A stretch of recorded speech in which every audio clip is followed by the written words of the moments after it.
All right, I'd like to welcome everyone to our first meeting, I think, since COVID started, and I'd also like to welcome our guest here today with a briefing from the PEI Fishermen's Association on the topic of the Water Act and water withdrawal regulations. With us, we have the Executive Director of the PEI Fishermen's Association, Ian MacPherson, and Industry Program Planners and Marine Biologist, Melanie Griffin. I guess, do we have an adoption, someone to move the adoption of the agenda? Lynn, thank you. All right, and I guess with that, we can hand the floor over to you, and if you could just introduce yourself before you start, that would be great. Certainly. Good morning, Chairman Deagle and standing committee members. My name is Ian MacPherson, and I'm the Executive Director of the Prince Edward Island Fishermen's Association. For today's presentation, I am joined by our marine biologist and industry program planner, Melanie Giffen.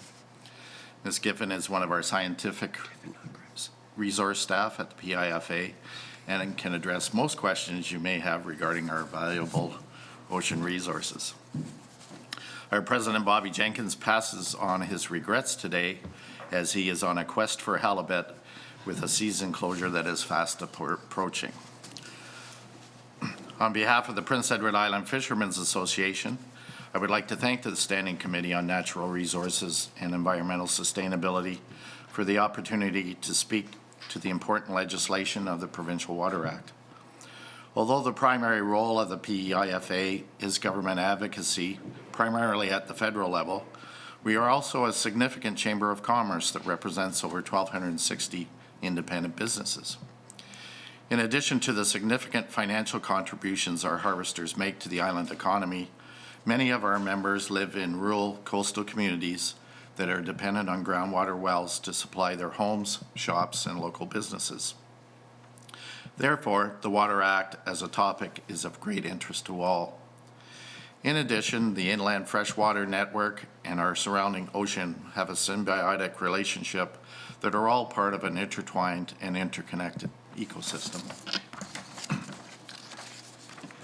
As many of those in attendance today will recall, we're a small but enthusiastic group, but discussions around the development of the Water Act have been ongoing for at least the past 5 years.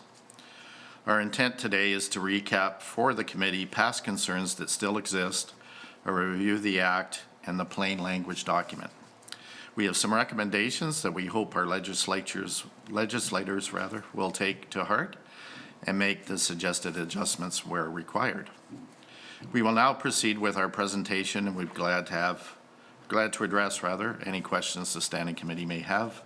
As I think you already have, in addition, all members of the committee will be supplied with copies of our presentation for future reference. So, if you don't mind, Chair? Yeah, sure. That I'll proceed then with our presentation. Thank you. And Melanie, my apologies on your last name. I just want to apologize for that. It's a fairly common mistake, so I was reading too fast. we've all made, so don't worry about that. Oh, there we go. Okay, some of this was presented to the committees that were traveling around, or there was presentations made in the past years, but certainly precipitation is a concern, and I think this past summer would highlight some of those concerns. But over the past few years, Environment Canada has predictions of more frequent and severe weather events in Canada, and I think we've all seen that. Precipitation is estimated to be average or above average, but patterns will be more erratic and more heavy rainfall events. This may result in groundwater not being recharged at the same rate as in the past if excessive runoff occurs. Oops, there we go. Okay, in terms of the water table, any depletion of the freshwater table would require above average rainfall for 1 or more years to replenish the table to its original levels. If water table replenishment does not take place in 1 or 2 years, the water table will remain in a deficit position. This will require more years to replenish. One of our first questions is, are there set points and a regeneration formula in place if this happens?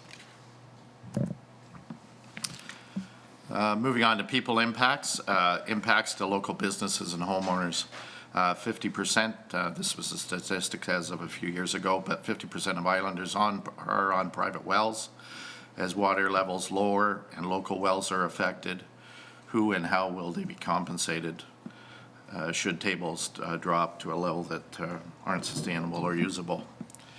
In areas of high irrigation use, this remains an issue now, and local homeowners and businesses have no protection in place to deal with this issue.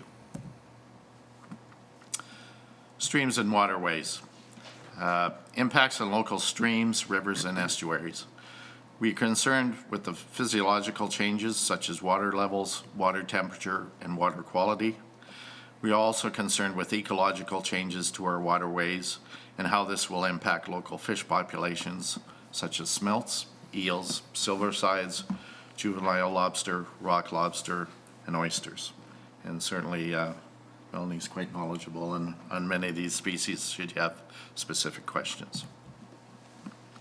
Just a further slide under waterways, changing the water level, and I'm referring to a reduction, could result in increased water temperatures leading to anoxic conditions. Increased runoff could result in nutrient overload, which also results in anoxic conditions.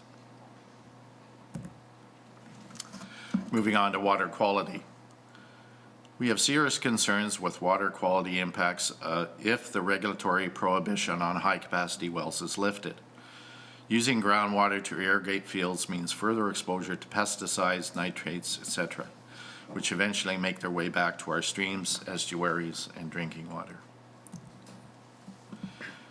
Focusing on regulatory prohibitions, and this one predates the prohibitions when the moratorium was put in place. But what research data was used previously by the provincial government to reach the decision to introduce the moratorium on high-capacity wells? Is there a discussion around the possible lifting of regulatory prohibitions? And further point is, what protection are in place or will be in place to monitor, enforce, and protect local ecosystem health, groundwater contamination, and depleted groundwater levels? Will the current extraction rates of existing wells be made public? That was also a question that our team came up with. In terms of watershed management, there is discussion on managing water on the watershed basis. There are over 250 watersheds around the island. Could this mean, I think I know the answer to this, but I would like to pose a question, could this mean that high-capacity wells could be located in one area but not in another, even though they have similar conditions, based on the guidelines established by the local watershed group? Who's going to manage and monitor 250 individual locations and how? And we are certainly aware of the network of the watershed groups around PEI and a lot of the great work that they do. I believe you all have a copy of the plain language summary. You know, the act is very readable too, but we thought this might be a document to offer some comments on because it offers a little more background on specific parts of the ask.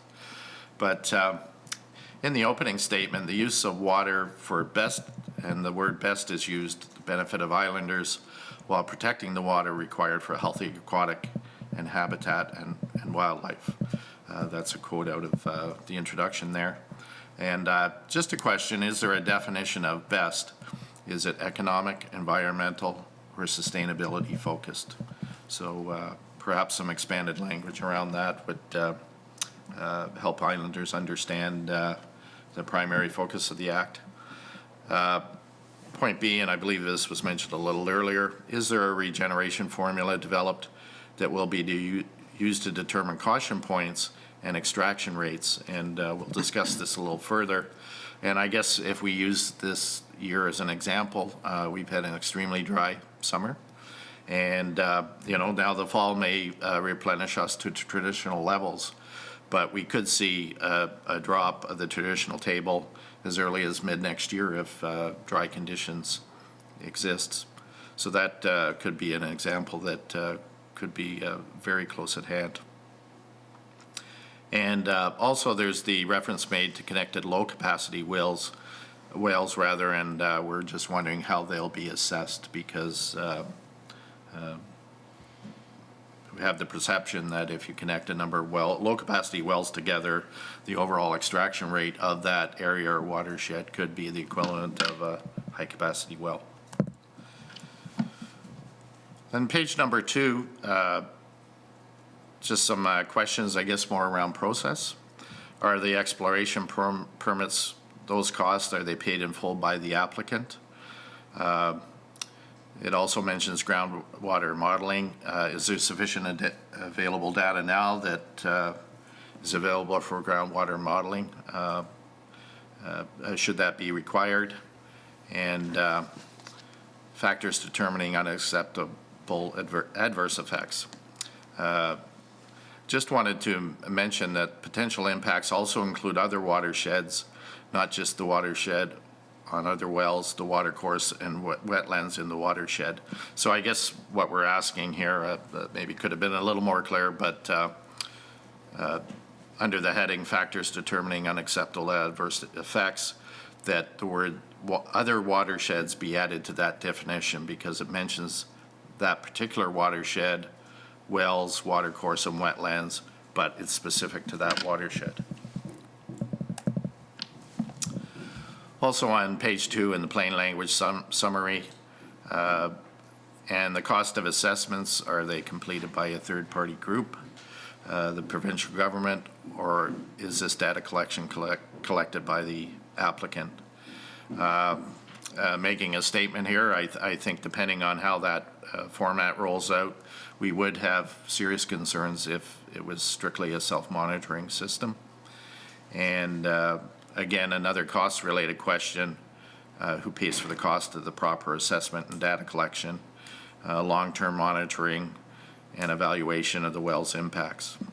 I don't want to mix water wells and a pipe in the straight, but certainly the lack of baseline data and some of the situation that occurred at the pulp mill over in Pictou, which was largely self-monitoring, was creating significant problems for us on Prince Edward Island and our fishing community.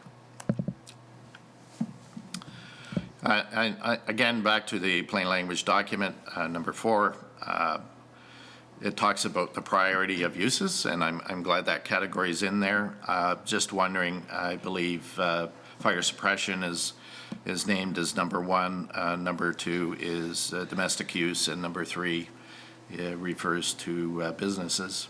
And just wondering, when there's the assessment in that watershed, will there be an actual number that will be determined that needs to stay in reserve, or will there be percentages assigned for those 3 uses, so that the that amount of water is always in reserve? And under sections 6, 7, and 8, it is suggested that renewal and revocation of permits also include that low groundwater levels can warrant a suspension of permits. So actually, we'd like to include that low water levels can warrant a suspension of permits. And I guess just to explain that a little further, what we're referring to there is that permits are issued. What are the conditions to be able to suspend that permit? One would assume if we're into a really severe situation that people would assume, but maybe that language needs to be added, that low groundwater levels would supersede and result in a suspension of existing permits. And I guess getting near the end of the document, under section 12 and 13, I believe up to 5 years is allowed for a well that's not in compliance to come into compliance under the new regulations. And I guess we're just posing the question, that seems like potentially a long period of time, and a lot of times, sometimes there is certainly a grace period, but up to 5 years does seem like a long period. So we always like to bring some solutions to the table. We understand that all those questions can't be answered in this session, but that's why we're leaving the document, and are more than willing to provide any backup or further discussion that the committee may require. And this maybe gets more into Melanie's wheelhouse than mine, but certainly from a scientific perspective, we would like to see independent scientific research that is peer-reviewed science and shared with all islanders and government on the potential impacts of high-capacity wells before any important decisions are made, possibly lifting that prohibition. We would like the province to consider a differentiation between the assessment of deep water wells requiring fresh water and high-capacity wells that draw saltwater.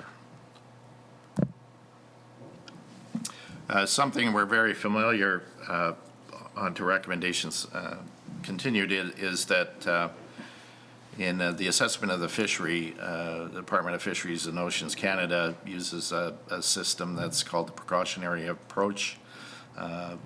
Pretty straightforward. I guess where a lot of the dialogue comes from is where the set points are, but that's done in conjunction with industry on a multitude of species.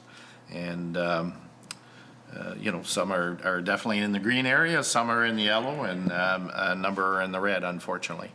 But there are set points, and that there's once the resource drops below those set points, there a detailed action plan kicks into place, and that action plan stays in place until the stock rebounds. And I guess the good news is we've seen some rebounds in a couple of our stocks, but anyways, I think it's a good, simple system. It's something that people can relate to. You know, a lot of the work, once the set points are determined, I think it really offers a template for people to go by that both government and islanders can understand. And I do see that we did note that the current color coding system is in place for the assessment of watersheds on PEI. We think that's a good way to go there. And but perhaps there wasn't a lot of background information on the website in terms of, yes, there's an assessment applied to a watershed, but how is that going to be rectified if they are in a yellow or red area? In summation, many of these concerns were brought forward by the PIFA in 2015 while discussion on high-capacity wells and the need for a Provincial Water Act were taking place. We appreciate the opportunity to reiterate these concerns when required, but also to put forth additional questions and suggestions as the Act becomes more defined. And that's the end of our presentation for today, but we'd be glad to take Questions? any questions that the committee may have. Sure. Lynn? Thank you for your presentation today and for taking the time to come in and speak to us. I appreciate the fact that you have a number of questions, and having no one here from the Department of Environment, Water and Climate Change, I don't know how many we would be able to answer for you anyway at this exact moment. But I do have a few questions, particularly for you, Melanie, as a marine biologist, if you don't mind. I'm particularly interested if you were able to speak to the relationship between groundwater recharge and stream flow. I'm less clear on that. I have a really clear idea of confined aquifers versus unconfined aquifers and a lot of parts that do deal with groundwater specifically, but the relationship between groundwater and streams are less clear to me. Could you speak to that? Not exactly, in all honesty. It's not, so the relationship between the two, I don't know the exact relationship between the two in terms of recharge rates versus runoff versus rainfall. Do you know what I mean? It's not, I usually specifically deal with the health of species within their ecosystem and not so much specifically the rates of exchange of the water between the two. The only thing I could really speak to from that perspective is the lack of recharge rate in a stream and what that means to the actual ecosystem itself. Do you know what I mean? Absolutely. Lynn? Thank you, Chair. Absolutely, and I can appreciate that entirely.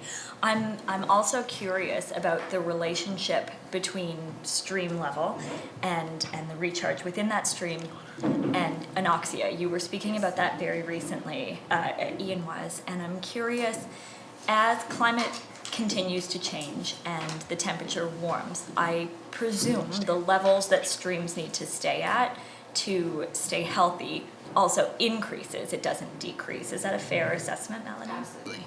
Yes. So in terms of anoxic conditions, it is something that we do deal with a little bit at the PEIFA. And it's because we do have fisheries within those estuaries. So there's, we worry about eels and anoxic conditions for eels. Basically, the less water that's in our estuary systems and our watersheds, that water will actually heat up quicker, and therefore anoxic conditions will happen faster. It's not the only cause of anoxic conditions, and so anoxic conditions basically just mean there's no oxygen left in the water and nothing's going to survive. It essentially becomes a dead zone. And the other thing that can actually cause that is excess runoff. So excess nutrients. If there's too many nutrients in the area, it actually causes blooms of microscopic organisms, which use up the oxygen in the area as well, and can also in turn result in anoxic conditions. And what I did bring today is a list of anoxic events that happened just this year in 2020. You know, it's not something new here on PEI that we deal with. So changing the ecosystem, changing the water level, changing the runoff, any of these things, it's in a very delicate balance, and we're already seeing numerous anoxic conditions in a year, and large die-offs some years. Large die-offs of eels. We've had fishers who report nets that come up and all of their eels are dead due to anoxic conditions. So this is something that, and when Ian mentioned about the monitoring, that's where this comes in.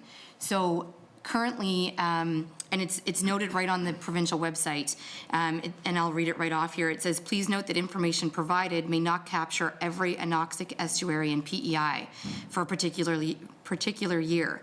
And that's because PEI provincially doesn't actually monitor every estuary. And the FA and fishers are actually asked to report areas they see as possibly being anoxic. So monitoring of this is something that we're already lacking. So to throw a change like this in, it could cause some greater negative effects to the estuaries and the actual ecosystems in there. Lynn? Thank you, Chair. And I anticipate that even beyond that, as the climate changes, these risks get greater, not less. Is that a fair assessment in your view? Yes. It's absolutely a fair assessment. Lynn? Thank you, Chair.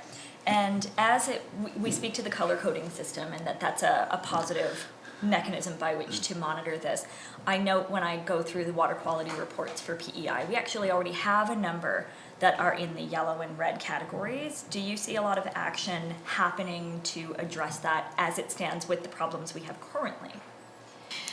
I don't see a lot, but I'm to be fair, it's normally the provincial aquaculture groups that deal more with that than the FA does. So there may be more going on that I'm not seeing. But I don't see a lot, and just based on what we hear from fishers as well, they feel like there's a lot of inactivity around that. Lynn? Thank you, Chair. I completely agree, and I think that's an important point because it's really great to have monitoring systems that point out when we are starting to experience trouble or when we do indeed have problems. But if we're not doing anything to remedy those situations in the first place, we can monitor it all we want. I worry about implementing changes to our water use currently under the presumption that, well, we will monitor it, and if there are problems, we'll know. That's wonderful unless we intend to actually do something with that information. I'm just wondering if you can speak to your thoughts on how water quality is managed in our rivers currently. Yeah, so basically, I know that they do quite a bit of monitoring. And as you said, though, I don't know what's being done. To be fair as well, there's not a lot that can always be done. But from that perspective, if there's not a lot that we can do, then the last thing we want to do is add more layers of things that could harm it more. And this is one of those things. So there have been discussions in the past about larger buffer zones, but we haven't seen any action on that either. So no, in my opinion, as you said, there is monitoring taking place. There's not a lot of action that I've seen to remedy it, and there are concerns about additional trouble areas in the future based on climate change alone, not just this. Yeah. Lynn? Thank you, Chair. And just to follow up on that, Melanie, if we were to monitor this in the future and we could see adverse impacts from withdrawal in wells in certain areas on the streams, we now list an area as yellow or red. What can be done at that point to protect those species once we have identified a problem has occurred? That is an excellent question. Because ultimately, even when you put a plan in place, we always call them tools in our toolbox. So basically, in the precautionary procedure, when a stock reaches the yellow, then we have these tools to try to bring it back to the green. But if those aren't working, we end up seeing it go further to the red, and that happens sometimes. And once it's in the red zone, it's much harder to rebuild. And especially in an ecosystem perspective, if that well's not shut down immediately, or whatever is causing the problem is not remedied, so there would need to be something in place, a plan in place to remedy what's causing the problem, if that's possible. But once it's in the red zone, it's much more difficult to bring back to that green zone because you're trying to rebuild an entire ecosystem at that point, which is almost impossible to naturally do on your own, really, without absolutely having to shut down what caused the problem in the first place. Lynn? Thank you, Chair. That sounds like a very sizable risk, particularly when we're already seeing yellow and red categories in our water quality that we're not seeing substantive changes to bring them back. Thank you. I will leave my questions there for now and let someone else have them. Darlene? Thank you, Chair, and thank you, Melanie and you, for coming in. It's great to have you here. I know government continually is reaching out to stakeholders to find out, what the issues are, and I know how important fishery is to PEI, especially to the district that I represent as well. But we have to balance that with where we are across the province as far as farmers, and I've had a number of discussions with people about how we can change this, and whether holding ponds is a better way to go, and identifying more green solution, we'll call it.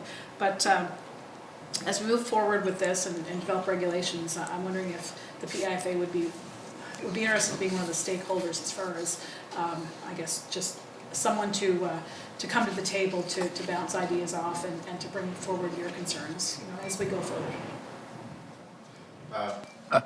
Certainly, well, as you know, we report to a board, so, we're always just the representatives here. But that being said, obviously we have a vested interest in the inland waterways also, not just the ocean that surrounds us. So that'd be something I'd certainly take back to our board of directors. And, as we've offered up in our document, we like to be a resource, and we like the fact when government comes to us and can ask for our opinions on these important matters. So.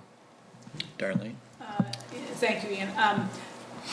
It's really important, we can sit in standing committee today and we hear your opinions, and next week we're going to hear some other opinions, but I think they all need to come to the table when we finally decide, how this is going to impact PEI and what the best way forward is.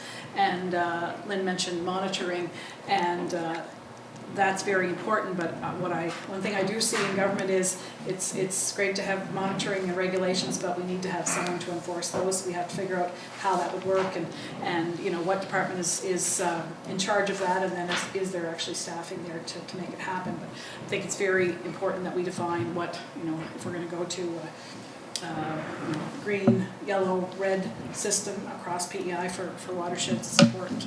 And I know in our own area, we have a new watershed group, and they're very proactive in making sure that we do everything we can in the community to, do what's best for the land. I just wondered if there's anything else. You had a number of questions, which we already said we're really not able to answer in this committee, but we do want to hear from you. I'm just wondering if there's anything else that you want to bring forward that maybe you haven't mentioned already, or something that came up in the discussions that we had already this morning that you think is important, and we'll pass that on to.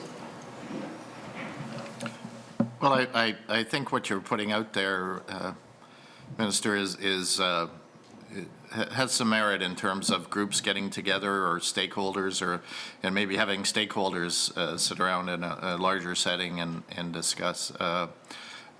We generally are pretty cooperative here on PEI, but obviously the objectives of some of the agricultural community and maybe the fishing community always don't align. But on the other hand, too, I wouldn't say I knew everything on what's going on in the agricultural industry and water conservation and some of these other things that it might be good in a larger forum to discuss those types of things. Thank you, Chair. Darrell, Thanks for coming in. good. Steve? Thank you, Chair. Fairly simple question I have for you, but it might be a complex answer. Are you happy with the regulations as proposed?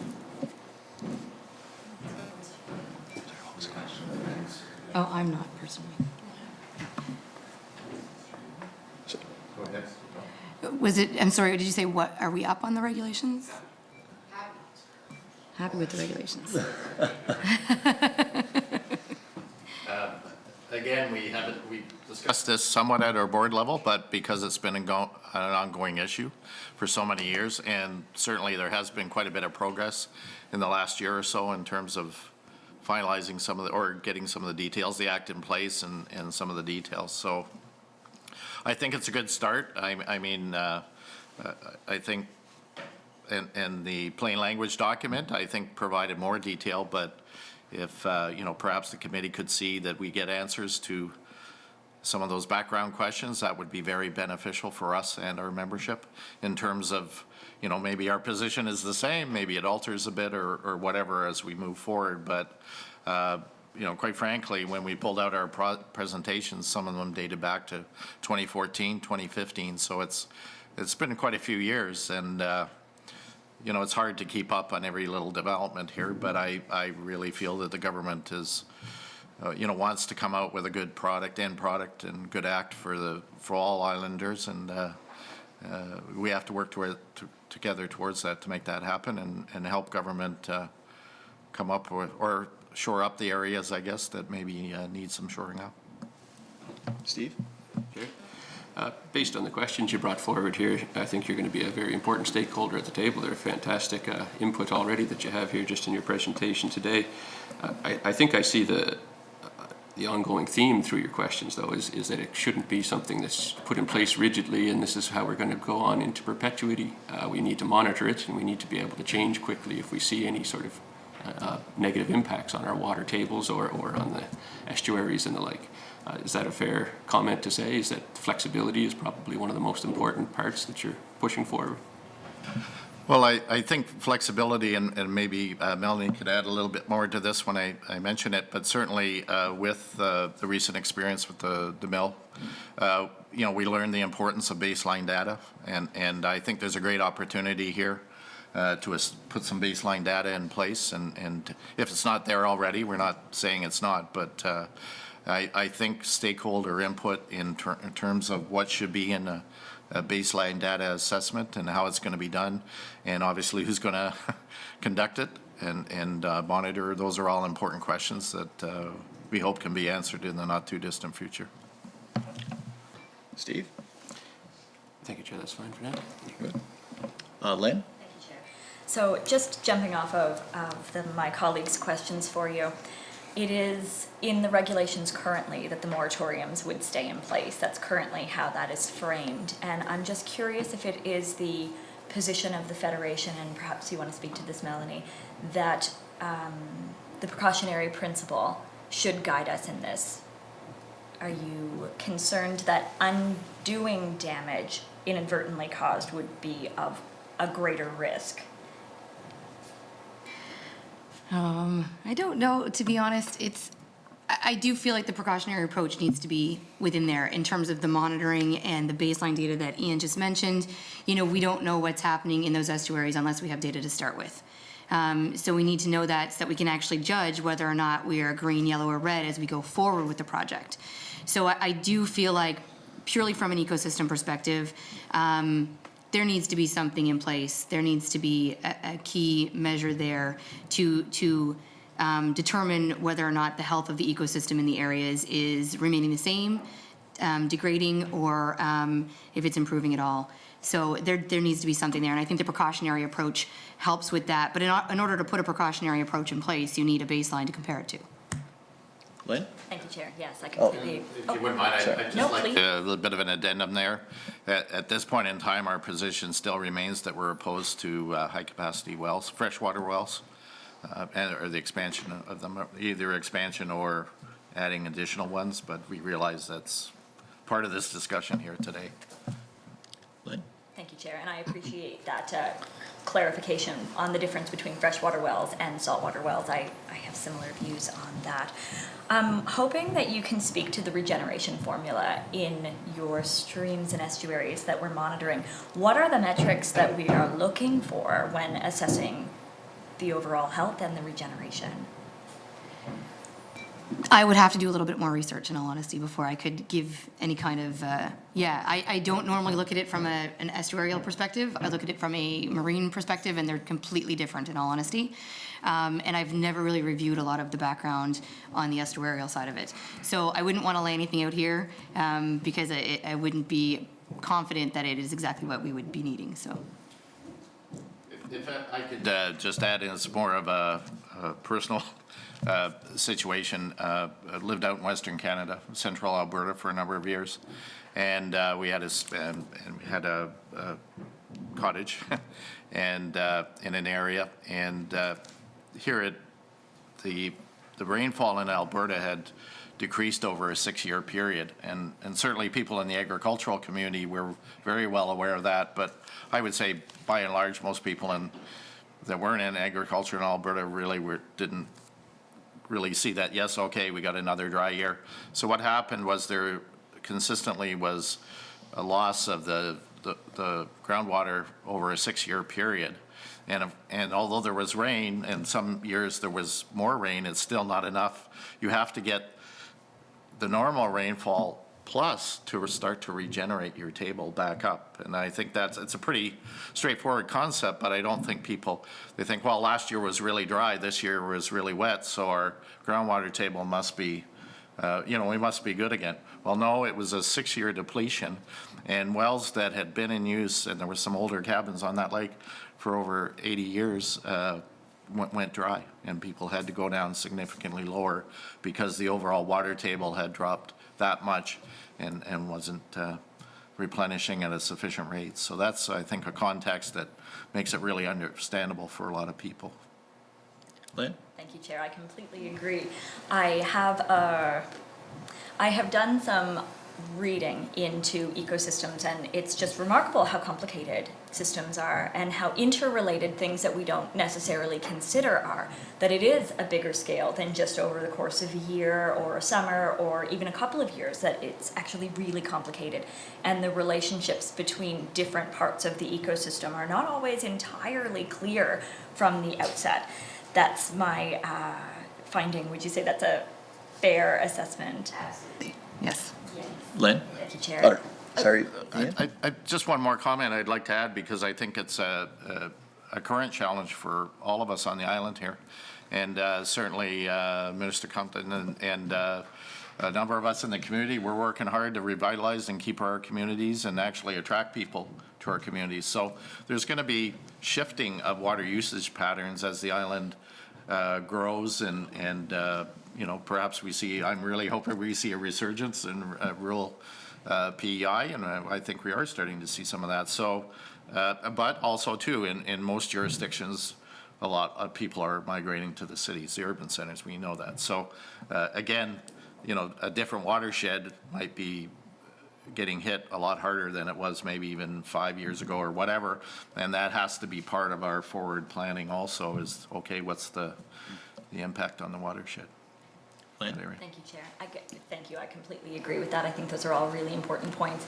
I suppose my last statement is more of a comment than it is a question, but it is my belief that there are multiple ways to solve any one problem. It's not a dichotomy. It's not one or the other, and ecosystems and the relationships they have to each other are really complicated. So if we decide that high-capacity wells are to stay in place, it doesn't mean irrigation or not irrigation. It doesn't mean water use for farms or not water use for farms. There are multiple ways by which you can solve problems. You can look at soil organic matter. You can look at a lot of things that will reduce the amount of water required. We need to consider, in the context of climate change, which crops are going to be well suited for Prince Edward Island into the future. I think that there are a multitude of of ways we can solve any single problem, and I would hope the committee keeps that in mind moving forward. I suppose one final question that I do have for you as a marine biologist, Melanie, if you don't mind, are you able to speak to the difference in runoff from nitrogen fertilizer or chemical fertilizer versus organic fertilizers, manure, things of that nature? Do you see a difference in the way it moves out of the soil and into the stream? And it's not my area of expertise, so I wouldn't want to speak to it incorrectly. You good, Lynn? Steve? Thank you, Chair. We hear a lot here about we're using 2% of our annual recharge rate. I hear you guys saying that it's going to take years. If we see a negative trend, it's going to take years to reverse that. I fully take the point that not all watersheds are the same and they're going to be treated differently, and this is a lump sum kind of aggregation of all that information. But I was just wondering if you could perhaps, is there any danger of this 2% of recharge? Is that a figure you would agree with, I guess is the question? It's not one I can answer. Access to the data, so we can't verify it's one way or the other. No, it's not data I've really seen or I can speak to. I apologize. Yeah, sorry. Steve? So on the precautionary principle side of things, would you say that if we were to put in new regulations that they should be run as, say, a pilot or have a sunset clause to ensure that we don't tumble down the wrong path and things like that? Is that something that you'd be supportive of?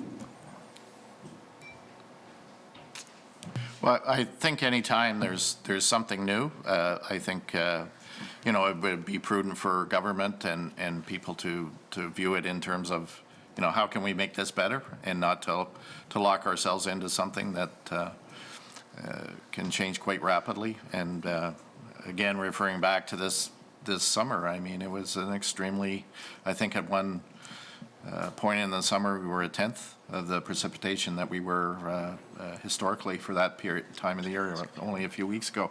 So, these are all things I think we want to be flexible.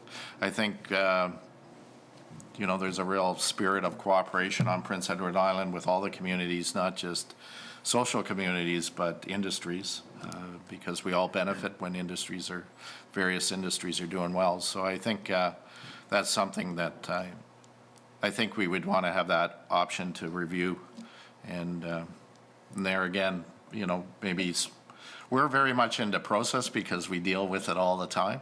And I think we've got a pretty good handle on what works and what doesn't work. And an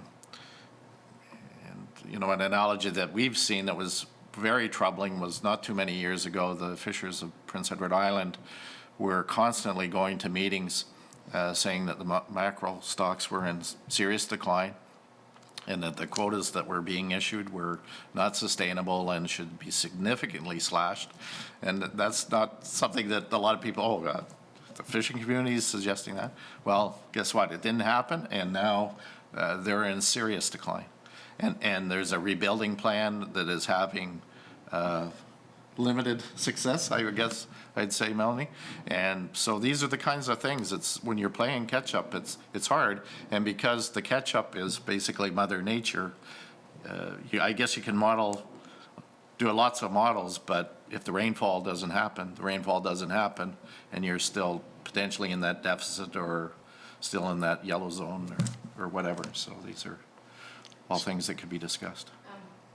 Just to add to that, in terms of, ways to like reverse or whatever, I don't think we mentioned in terms of talking about this precautionary approach that when we put it in place for a species, for a stock assessment, it takes years to put a precautionary approach in place because it's years of consultation between all the stakeholders involved, management and science.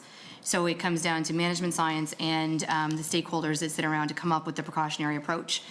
And before we even start, it's a flexibility of tools. So you use the term flexibility. Does it need to be flexible? It absolutely does, because what we see is that when we get to yellow, there's a list of tools that we can use to try to rebuild, and it comes down to what caused the decline in the stock biomass to begin with. That will decide which tools we use to try to rebuild.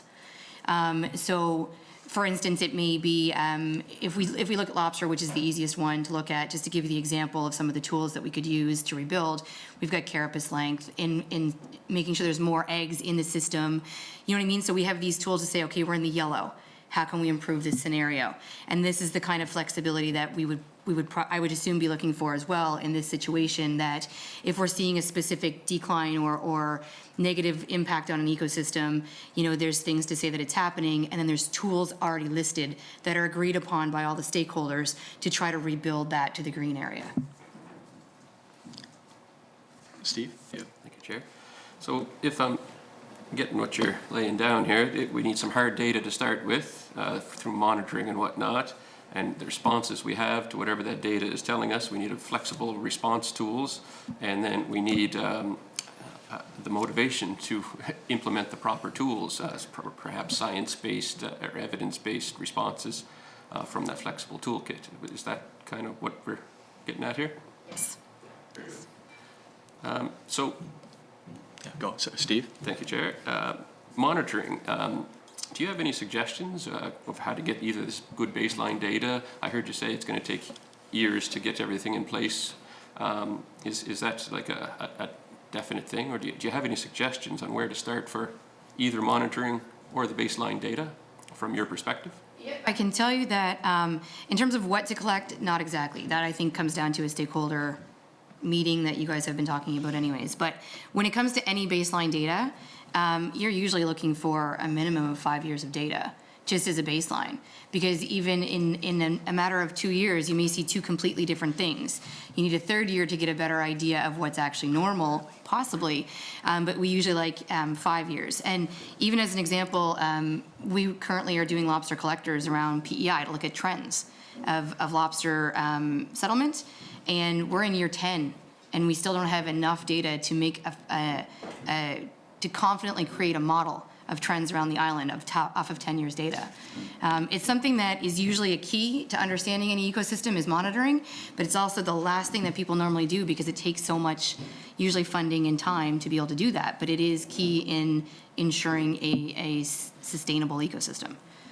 So I don't have specific parameters to measure, but like I say, I think that would come from stakeholder engagement and those who use the estuaries more often. But I can tell you that it is a time-consuming endeavor. Steve? Thank you, Chair. So yeah, just to sum up, hard data, flexible response tools, science-based, evidence-based decision-making based on those. Good. Darlene? Thank you, Chair. I wasn't going to ask any more questions, but I did. I know the PEIF indicated that the application of nutrients government should take a more active role in management or research on how much fertilizer is being used, and I'm just wondering if you could have you got any ideas on how maybe that could happen? What do you envisage that looking like? It's not something that we've discussed in detail before, that I know of. Since my time at the FA, I've only been there for about 5 years, and I know this conversation started before I began there. So specifically, no, I feel like there's other experts that would need to be drawn in to have that conversation besides the expertise that we have at the FA. That's just my opinion. I don't know if you... I think one of the things that would probably be into the mix are the what crops are being grown and what are the rotations, and I know we're starting to see some new crops on PEI for various reasons, and personally I wouldn't know whether they take more fertilizer or less in terms of the crops that they're maybe replacing, but I think that's all part of that discussion and in that idea exchange. Darlene? Thank you, Chair. There's indication that if a field is irrigated, the uptake of the fertilizer is better and there's less runoff. So I think that needs to be part of what we look at. I would state, and I'd stand on the statement that there's not a farmer on PEI who uses more fertilizer than they need to, because it's a great expense, and more and more with computerized machinery and everything, they're doing what they need to do as efficiently as they can.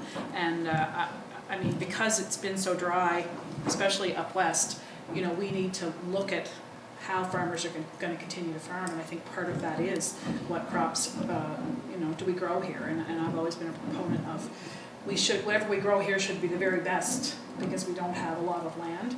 And I think, water quality and the water table really ties into that. So I appreciate the PIFA, coming forward, and I think it's important that you are part of the conversation. So thank you. Lynn? Thank you, Chair. I just want to go back a little bit to a conversation that was happening between Steve and Melanie, and it occurred to me that I'm using the term precautionary approach differently than you are. Precautionary approach seems to be a term that has a pretty defined meaning for you, and I think for us it means acting with precaution, and I think that there's a bit of a mix in terminology there. I was hoping you could just clarify, when you say precautionary approach, for the benefit of myself and the rest of the committee, what does that mean? So the precautionary approach in the way that we use it now is an approach to a biomass to ensure the sustainability of the stock into the future, while still maintaining a fishery, a lucrative fishery, as lucrative as can be expected based on where that stock is. So each stock has its own precautionary approach. They're all different. It's not one blanket precautionary approach that DFO has in place for each species. We sit down with a group of stakeholders for each species and come up with a different precautionary approach for each. They're tailored to that stock and their reproductive cycles and their life cycles and their fishing management. It's all tailored specifically to each species. So as I mentioned about a couple of the tools in the toolbox for lobster, we use completely different tools, somewhat for mackerel. Some things that always stay in place, there are similarities such as minimum legal size or size at maturity usually stays in place there because that plays into egg production. But each one of our precautionary approaches are tailored specific to each species. Yeah. So I guess to extrapolate, we might be looking at a multitude of precautionary approaches depending on the watershed. I guess if, we were going to draw that parallel. And so they should be if, 5 kilometers down the way, you get into a totally different formation and regeneration levels and all kinds of things like that. Lynn? Yes, exactly. And I suppose that would be quite a complicated process. I can imagine that depending on even the habitat, you would be looking at something entirely different. Water levels, all kinds of factors could come into that. So it's more of a science-based, complicated approach than it is just exercising caution. Is that a fair assessment? Absolutely fair assessment, yes. Lynn? Thank you, Chair. That's a really important point. I didn't originally understand that terminology the way that you were intending it. I find this a useful clarification. Can you give me a sense of the timeline in creating a precautionary approach for estuaries broadly, considering that they could have a multitude of species that your federation has a vested interest in seeing thrive? The best I can do is really give you an idea of what it took to create a precautionary approach for some of the other species. For lobster, for example, I believe our lobster precautionary approach took us about 4 years. And again, that is getting DFO science management and everybody who uses the resource together. So for lobster, it was a scenario of having New Brunswick, Nova Scotia, PEI all in the same room, all of our organizations that actually access that species, along with DFO from the Maritimes and the Gulf. Everybody together to be able to talk out what's acceptable and what's not.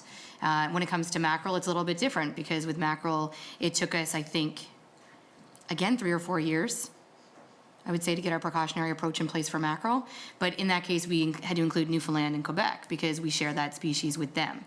So at this point, I would say I don't know what it would take exactly for an estuary, but I can tell you that on average, ours have taken, for each species, on average 4 years to create. Lynn?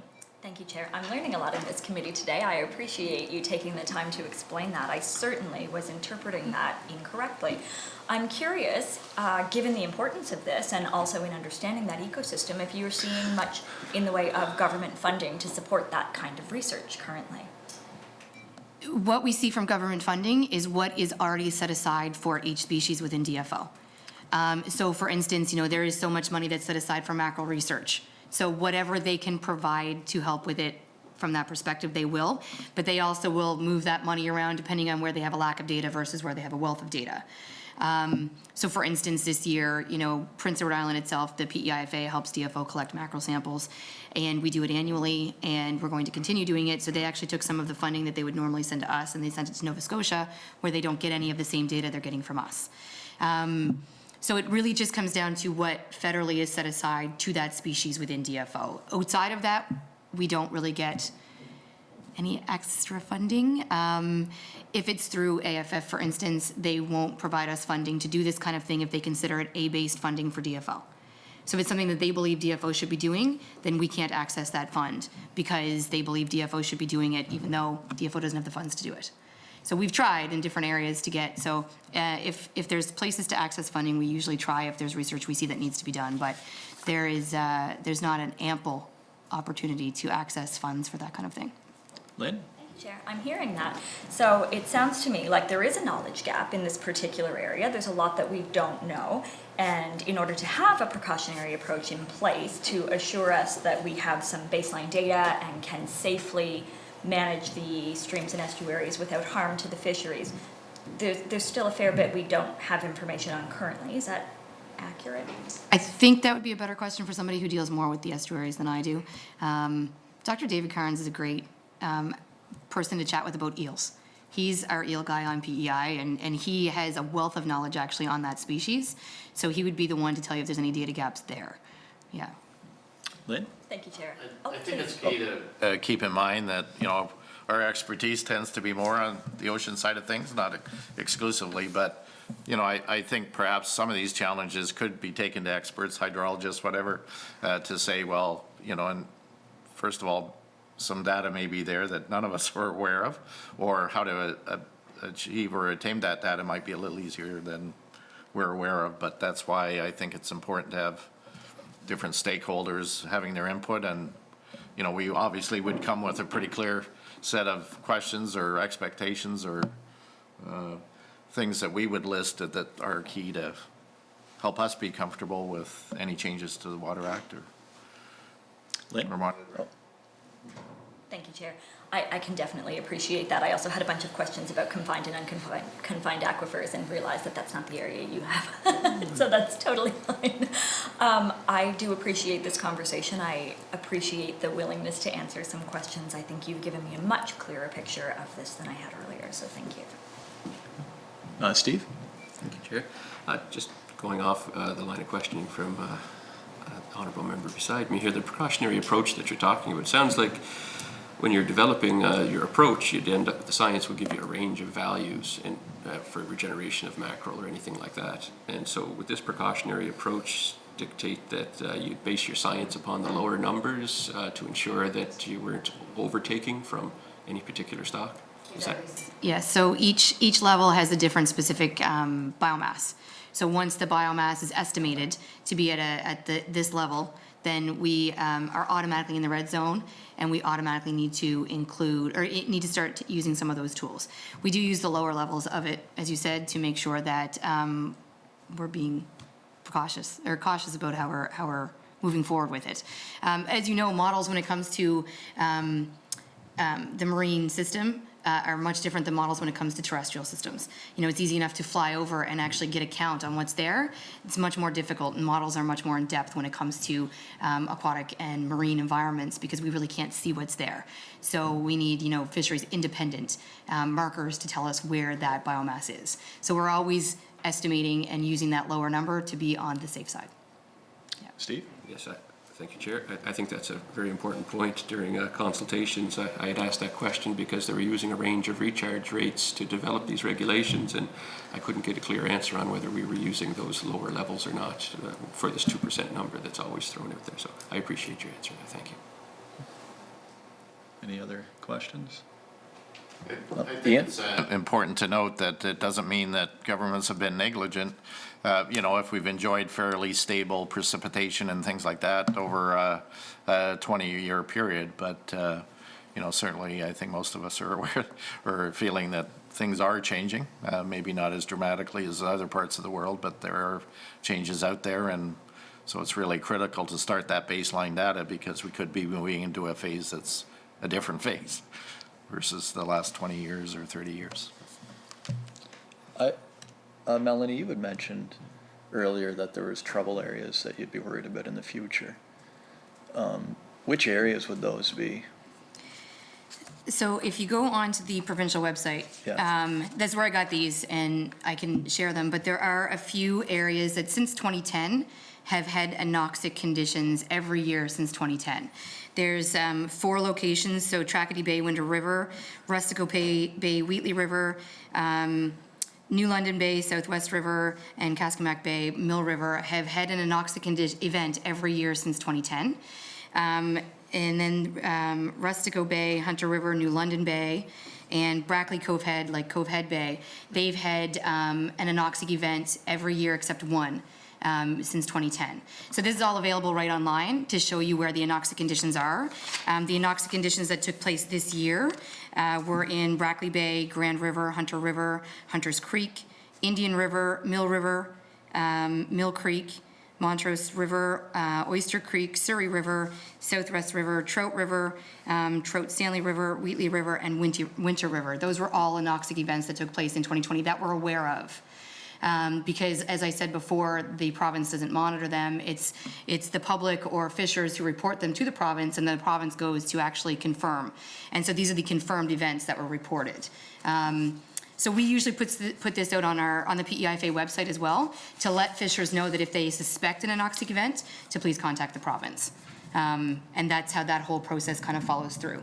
So those were the ones, like I say, from this year, and then the list that's online that you can see over the past 10 years where anoxic events have taken place. And I know what, the depletion of oxygen in the water causes that, but so would high capacity wells affect that? Possibly, and this is what we were talking about earlier. So the high capacity wells, depending on where the water table is, that ground level water table, and if those estuaries actually have a water reduction and they have a lower level, then they'll probably heat up faster. They have a likelihood of heating up faster, which can create an anoxic event quicker than we already see that there's troubled areas. Also, if there is more runoff into these rivers, then the increased excessive nutrients will also do the same thing in causing an anoxic event. So there's a couple different ways that high capacity wells or increased number of high capacity wells could negatively affect the estuaries and these anoxic events. So yeah, it's an absolute possibility. And I know you talked to Lynn earlier about the difference between saltwater and freshwater high capacity wells. Could you quickly explain again the difference between, well, obviously freshwater and saltwater, but just why you'd be concerned about freshwater, but we're not?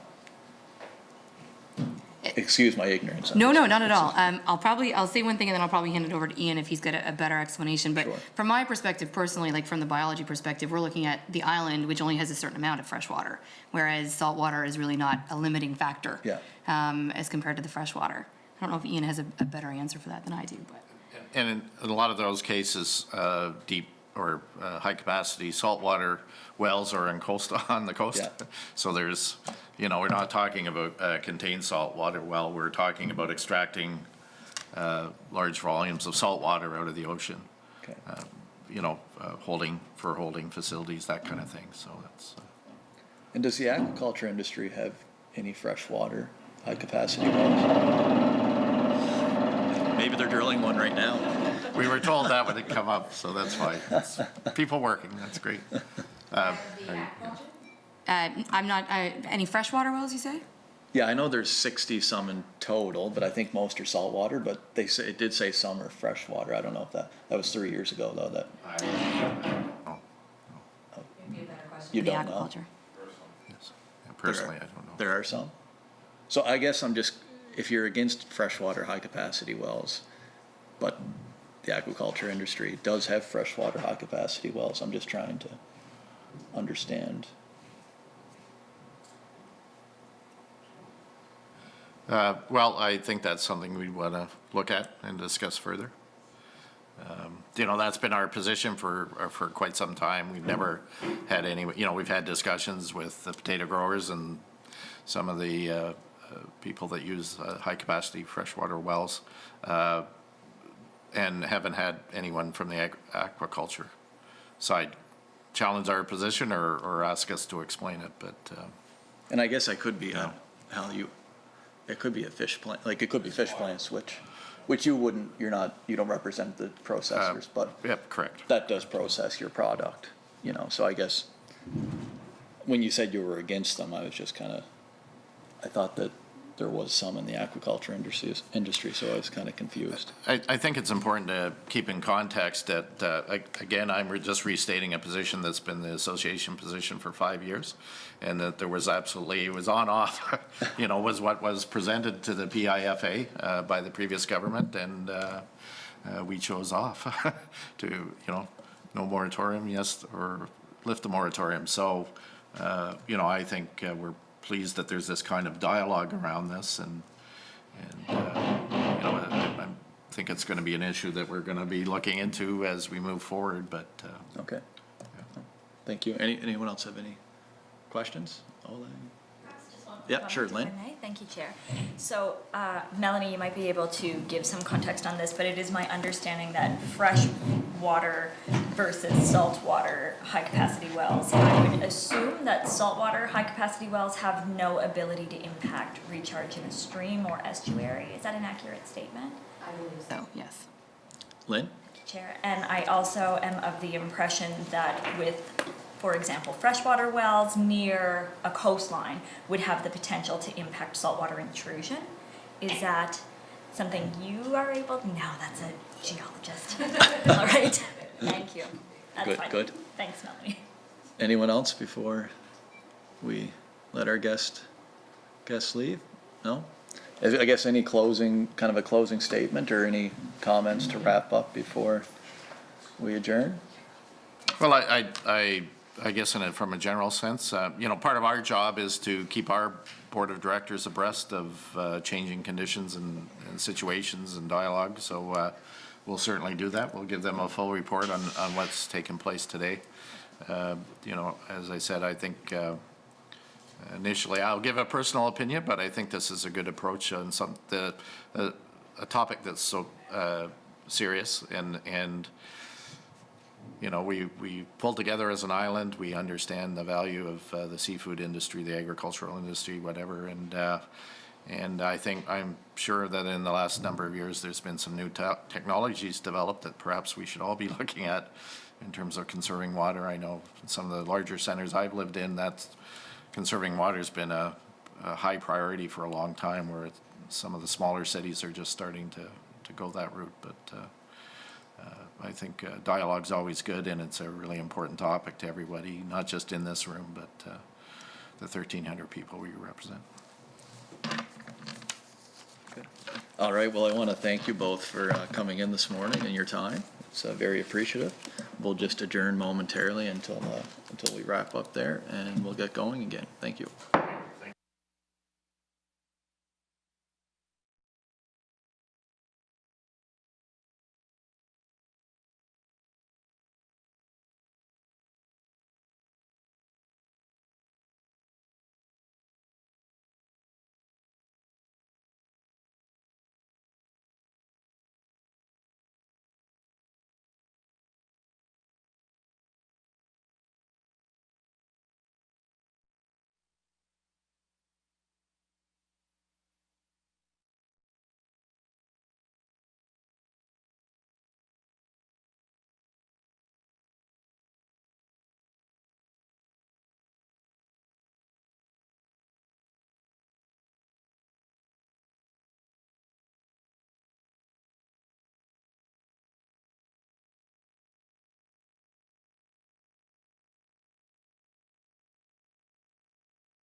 All right, back at it. Next, well, I guess before we move to new business, we do have a letter from Michelle Beaton. Does everyone everyone has seen that? Had a chance to read that?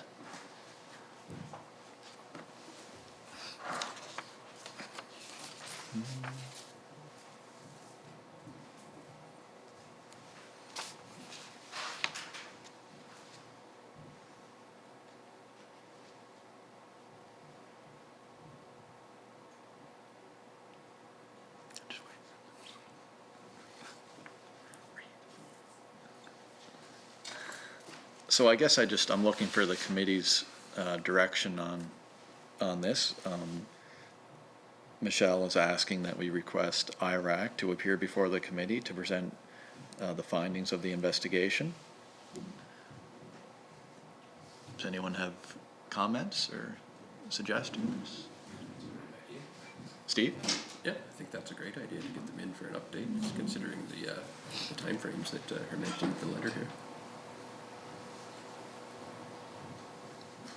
Or if we could have the report, maybe it's ready. If it's ready. Darlene, sorry. I said, or can we first contact them to see if they have the report completed? I mean, we have been, I'm sure this was through the whole COVID mess, so let's reach out to them, see if they have the report completed. If it's not completed, then request they come to. I agree. Al? You agree? Lynn? Thank you, Chair. So it sounds like the suggestion is we ask if the report is completed, and if it is submitted, if not, to invite them in to speak to this. Is that? Does that sound fair? Do we have kind of consensus on that? That sounds fine to me. Good. Clerk, Seems that's reasonable. good. Okay. Thank you, everyone. All right, new business. Is there any new business?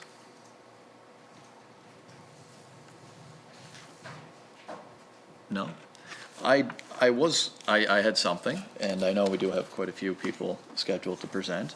But in my area, has been a lot of, concern and talk around GWBI, and which is I'm trying to the proper name for it here.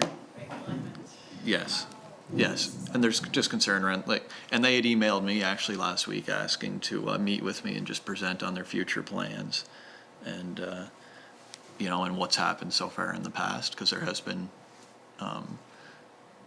some media interest around it and their future plans, especially in the Brudenell area. So I just thought it might be a good chance, land falls under our committee, but if to have them in and present to our committee on their future plans.